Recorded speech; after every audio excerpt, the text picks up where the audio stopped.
using the social interactive perspective of resistance management. And this is really where we've been going in this training course.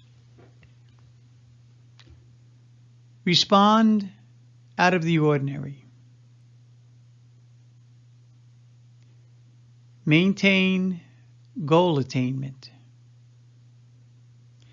Manage the yes but response by avoiding the expert position. And slow down to go faster. And the next 4 slides, we're going to explain each one of those in a little bit more detail.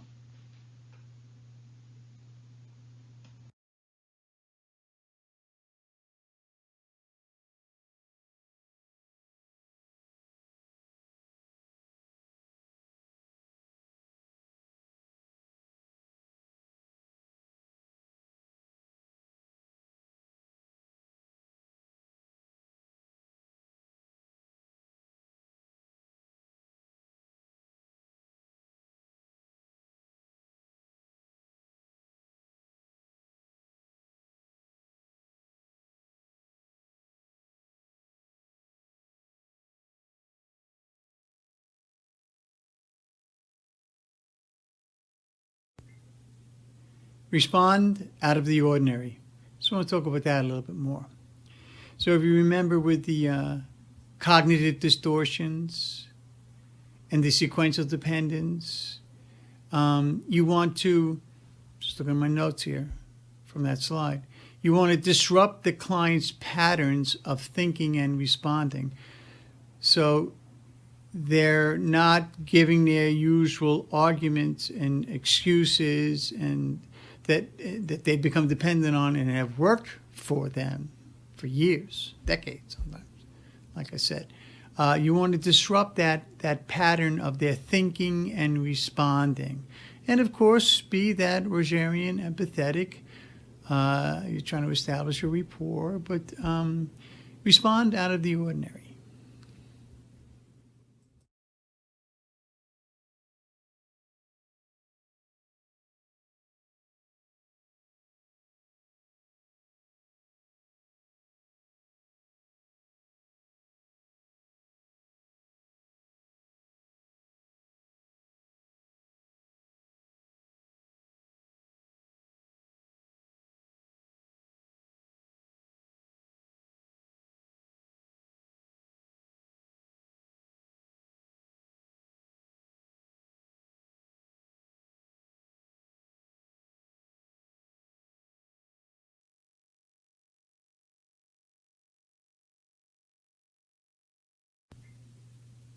Maintain goal attainment.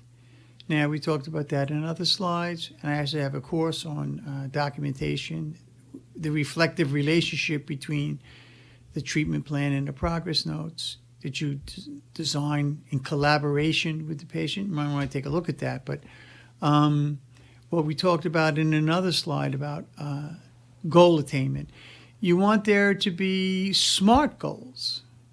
Now, SMART is specific, measurable, attainable, realistic, and time-sensitive. So you want there to be SMART goals that you design as part of the treatment plan, which is a process of change, mutually agreed upon goals. What do they want to work on? But you always want to be asking yourself, I mean, this is an important question in that slide. Just look at my notes again. And I do it, and I teach that. You always want to be asking yourself, quote, does the client perceive that what is being discussed in your counseling session is important to successful treatment goal outcomes? You don't want to be chit-chatting and who won the big game. Did you see that touchdown? And who's, or getting off topic. Yes, you can get it in the beginning, but, we only have sometimes 40 minutes here. We don't have time to be talking about other stuff. or definitely don't have time to talk about ourselves. And I can treat any. We can treat any patient who comes to the door. Joe's out sick. Sally's running group. Can you see someone? They're here for an individual. I said, sure, of course I can. Just let me grab their chart. Just let me have a look at their chart and look at what their treatment plan goals are, and sit down with them with their chart. And I'll say, so let's see how you're progressing on your treatment plan goals, progressing or not progressing. But let them tell me what some of their treatment plan goals are and how they're progressing, how they're doing on that. Everything in the counseling session has to be discussed, has to be related to their treatment plan and their treatment plan goals and objectives. And you don't want to put any notes in there about information that doesn't have to do with their treatment plan goals, because insurance companies, OASAS, kind of come and look and say, what are you talking about this for? What are you talking about that for? It's not even in their treatment plan. And they'll want their money back.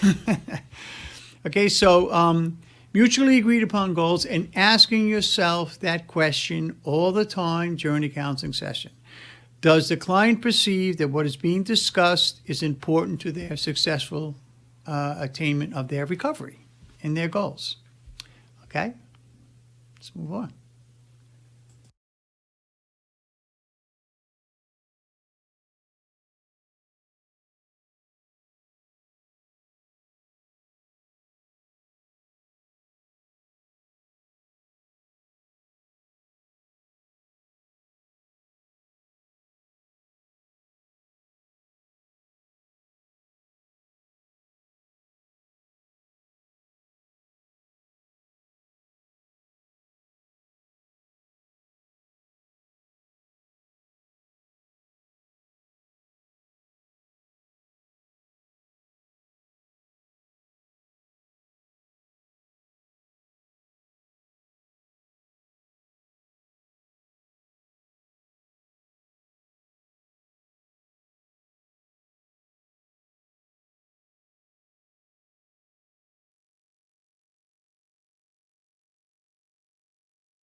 Manager, yes, but blah, blah, blah, blah, blah, from the client's perspective.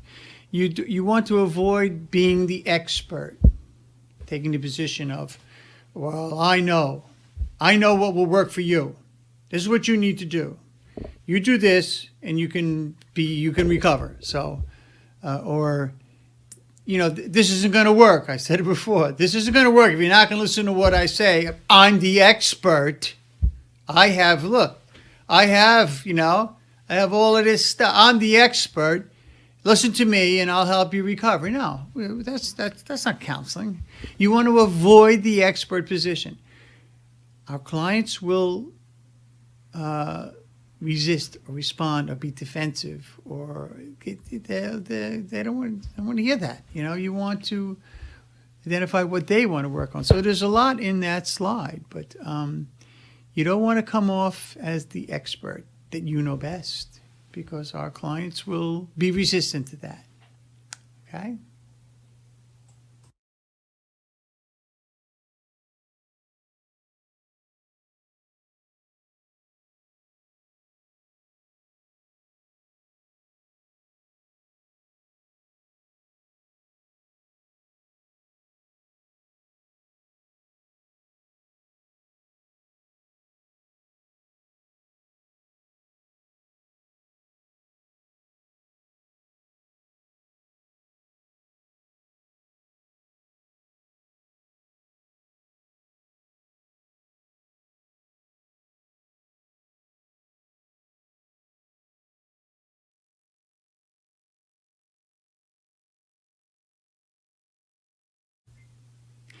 This is an interesting slide, an interesting position, and something I've been practicing as part of social interactive therapy. So, slow down to go faster. Okay, so let's look at the notes. When resistance is encountered, the first step is to slow down. Slow down your speech and spaces in between what you're saying. So let's take a closer look at that. If you just take a moment to slow down what you're presenting. Maybe we could look at another way of approaching the issue that would be beneficial to you. Okay, so it's as simple as that. And it keeps the anxiety, keeps the, what they're addressing, like let them come up with their own solution. It puts the pressure on them to come up with their own inner struggle and what do they need to do. So slow down to go faster. Interesting.